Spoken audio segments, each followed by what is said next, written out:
Bienvenue sur ma chaîne Mon Azur. Aujourd'hui, nous allons parler de la brocante. Nous allons parler de brocante, je vais vous expliquer un peu comment bien vendre à la brocante, comment il faut déballer, comment est-ce qu'il faut bien faire pour que vous puissiez faire une bonne recette. Et vers la fin de la vidéo, je vais vous expliquer comment trouver les affaires pour pouvoir les vendre à la brocante. Alors, pour pouvoir faire une bonne brocante déjà, il faut pouvoir faire la préparation de sa brocante la veille. Il faut ranger ses affaires. Il faut les emballer, les mettre dans des cartons, les mettre sur cintre.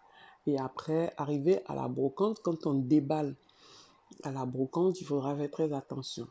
Donc, il faudra mettre les articles les mieux, vous faites les plus chers, les mieux, vous les mettez à l'avant. Et les moins chers, vous les mettez en arrière.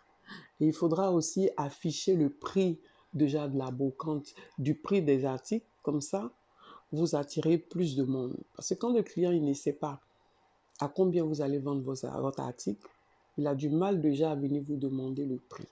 Donc, c'est mieux d'afficher déjà les prix. Comme ça, le client, il a une idée du prix, il sait sur quoi il s'avance. Donc, quand il arrive, vous mettez un prix global et après, vous pouvez détailler certains prix, vous pouvez faire d'autres plus chers, d'autres moins chers. Et quand vous devez vendre, vous essayez toujours de mettre une petite marge au-dessus. Comme ça, quand le client il a besoin d'acheter l'article, vous retirez au moins 1 € ou 50 centimes pour donner l'air d'avoir baissé le tarif. Pourtant, si vous voulez 5 €, vous mettez l'article à 6 € et vous le vendez à 5 €. Ou si vous voulez le vendre à 2 €, vous le mettez à 3 €, ainsi de suite. Donc ça, c'est déjà une bonne technique pour pouvoir vendre à la brocante. Et quand on vend à la brocante, pour pouvoir bien vendre à la brocante, il faut rester debout. Quand vous êtes assis sur une chaise, quand les clients ils arrivent, ils ont l'air de vouloir vous déranger. Ils ont même peur de vous demander les prix, sous prétexte s'ils se disent, bon, ok, peut-être que je ne vais pas acheter ou je vais juste regarder. Ils ont peur de vous déranger. Ce qui fait que quand vous êtes assis, vous avez moins de clients et vous faites moins de recettes. Dans une brocante, il faut essayer de rester debout près de son stand. Il faut être tout le temps en train de ranger son stand, en train de mettre des affaires par-ci, par-là, pour pouvoir attirer le monde, pour pouvoir attirer la clientèle. Et quand vous avez un client devant vous, quand vous n'avez qu'un seul client, vous restez, vous discutez avec ce client-là. C'est vrai qu'il va acheter l'article, mais vous restez, vous parlez avec lui le temps qu'un deuxième client arrive. Vous essayez de le retenir le temps qu'un deux ou un troisième client arrive. Si vous avez votre table ou votre stand qui reste sans client devant, ça aura du mal à attirer d'autres personnes. À la brocante, les gens sont attirés là où il y a le monde. Donc, quand vous avez un client, vous essayez de le maintenir jusqu'à ce que vous ayez le deuxième client. Quand vous avez le deuxième client qui arrive, là, vous pouvez libérer le premier. Vous faites ça ainsi de suite. Et c'est comme ça qu'on fait beaucoup de ventes.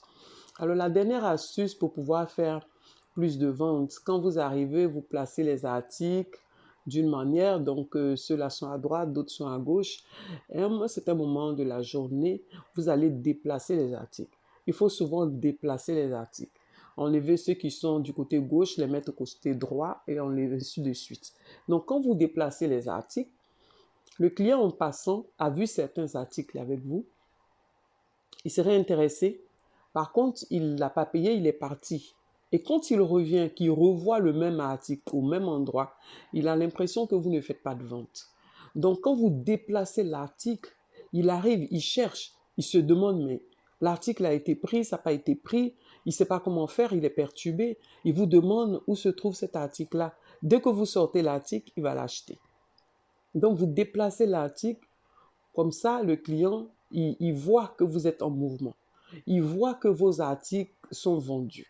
Il voit que vous véhiculez du monde. Il voit que vous vendez. Quand les articles ne sont pas déplacés, qu'ils restent à leur place du matin jusqu'au soir, vous aurez du mal à vendre. Il faut déplacer les articles. Il faut ranger certains. Ceux que vous voyez, vous regardez qu'à une certaine heure, vous voyez vers midi les articles qui ne sont pas partis, que vous voulez vraiment vous débarrasser. Vous pouvez faire un panier, c'est-à-dire vous mettez un carton devant, vous mettez plein d'articles dedans et vous écrivez 1 euro sur le carton.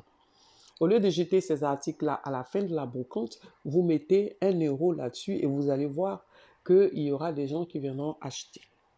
Alors, on fait une brocante. Quand on fait la brocante, avant de rentrer chez vous, débarrassez-vous de tout ce que vous ne voulez pas. Il y a des grandes poubelles à la brocante, dont vous enlevez tout ce que vous ne voulez pas, vous les jetez là-bas et après, vous pouvez rentrer chez vous avec le reste de la qualité.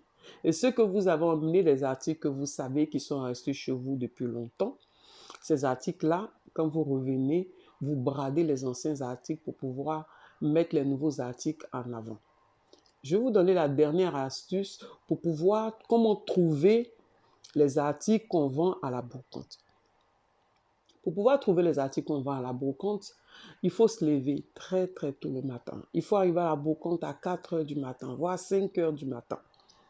Et là, vous cherchez chez les autres. Dans ma prochaine vidéo, je vais vous expliquer comment trouver de très bons articles et comment faire pour trouver de bons articles, comment négocier les tarifs pour pouvoir aller les revendre après.